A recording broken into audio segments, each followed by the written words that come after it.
पहिल्या बातमीकडे राष्ट्रवादी येत्या 22 जुलैला अजित पवारांची जयंती साजरी करणार आहे। जयंतीनिमित्त अजित पवारांचा एकच फोटो वापरण्याच्या सूचना आहेत। बॅनरचे जिओ टॅगिंग करण्याचे देखील आदेश देण्यात आले। त्यामुळे या निर्णयावर अनेक आमदारांनी मात्र नाराजी व्यक्त केल्याची सूत्रांची माहिती आहे। पक्षातील नेत्यांचा आमदारांवर विश्वास नाहीये का अशी अंतर्गत चर्चा आता रंगतीये।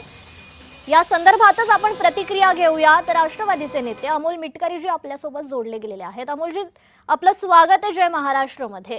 काय नेमकं घडतंय, कारण का 22 जुलैला अजित पवारांची जयंती पक्षाकडून साजरी करण्यात येईल आणि त्यावर आता अजित पवारांचा एकच फोटो खरं तर वापरण्याच्या या सूचना दिल्यात।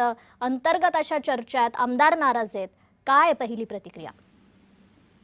पहिली गोष्ट 22 जुलैला दादांचा वाढदिवस असतो आणि या वर्षी दादांच्या अनुपस्थितीमध्ये महाराष्ट्र सरकारने एक शासन निर्णय काढलाय आणि शासन निर्णय असा आहे की महापुरुषांच्या जयंतीप्रमाणे प्रत्येक शासकीय कार्यालयात निमशासकीय कार्यालयामध्ये ही जयंती साजरी झाली पाहिजे। कारण अजितदादांचं महाराष्ट्राबद्दलचं योगदान हे महाराष्ट्र कधी विसरू शकत नाही। ती अंगणवाडी असो तर आणखी कोण्या स्तरावर असो, अगदी तळागाळात। राहिला प्रश्न दुसरा, कुठल्याही आमदारांमध्ये नाराजीची कसलीही चर्चा नाही। ह्या पेरलेल्या काहीतरी बातम्या आणि उगाच काहीतरी मीडियामध्ये झालेला सुळसुळाट आहे।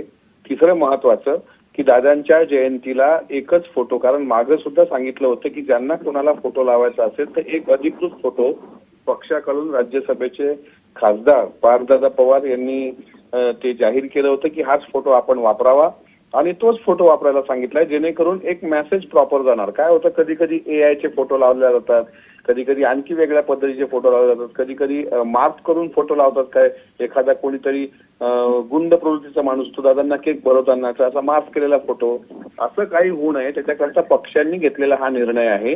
त्यामुळे एकच फोटो आणि तो टॅगिंग याच्याकरता की तो तुम्ही तोच लावला की आणखी तुमच्या काही वेगळ्या पद्धतीने तुमच्या मतदारसंघात केलंय याची चाचपणी म्हणून आणि पक्षाचं एक ध्येय धोरण असतं, पक्षाची एक नियमावली असते, त्यामुळे तसं ते आदेश काढले गेले असावेत।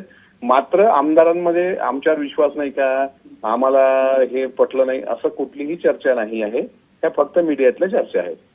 खरं तर या बॅनरचं जिओ टॅगिंग करण्याचा देखील निर्णय घेतलेला आहे।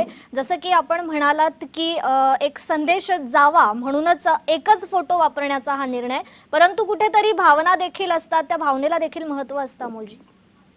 अगदी असतात, अगदी भावना असतात, त्याबद्दल दुमत नाही। आता माझे अनेक फोटो दादांसोबत आहेत। मला पण वाटतं की 100 बॅनर लावायचे वेगवेगळ्या पद्धतीचे, पण त्यांना होतं कसं की काही ठिकाणी असं पण आढळतं की एखाद्या लोकनेत्याच्या सोबत एखाद्या गल्लीबोळातला कुठला तरी क्रिमिनल व्यक्ती, कोइन्सिडेंटली त्यावेळेस तो क्रिमिनल नसतो पण नंतर काही गुन्हे त्याच्यावर दाखल झालेले असतात, त्याचं पोलीस रेकॉर्ड खराब असतं आणि त्याचंच एखादं बॅनर की आदरणीय अजितदादांना वाढदिवसाच्या शुभेच्छा किंवा जयंतीच्या निमित्त विनम्र अभिवादन, तर हे असं काही होऊ नये त्याच्याकरता मग हा एक पर्याय पक्षाने शोधला असावा आणि त्यामुळे पण एक आहे, पक्षाचा प्रोटोकॉल हा फॉलो केला पाहिजे आणि जो पक्षाने आदेश दिला तो केला पाहिजे। जिओ टॅगिंग याच्याकरता की तुम्ही नेमकं काय तुमच्या मतदारसंघात मेसेज काय देताय, तुम्ही तुमच्या जिल्ह्यात मेसेज काय देताय, तर त्याच्यामुळे एक शिस्तपालन समिती आहे आणि त्या प्रोटोकॉलला धरूनच पुढे गेलं तर त्याचा इम्पॅक्ट एक वेगळा असेल।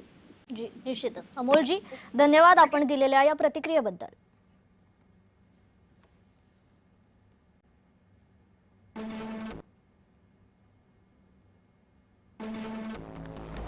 राष्ट्रवादीच्या सर्व आमदारांना 22 जुलैला अजित पवारांची जयंती साजरी करण्याचे आदेश आहेत। सर्व आमदारांना ठिकठिकाणी बॅनर लावण्याचे देखील आदेश देण्यात आलेले आहेत। मात्र बॅनरवर अजित पवारांचा एकच निवडून दिलेला फोटो लावण्याच्या देखील सूचना आहेत। बॅनर लावले आहे की नाही याच्या चाचपणीसाठी जिओ टॅगिंग करण्याच्याही सूचना आहेत। सुनेत्रा पवार, पार्थ पवार यांच्याकडून तशा सूचना आल्याची माहिती आहे। पक्षाकडून आलेल्या सूचनांवर काही आमदार मात्र नाराज असल्याची माहिती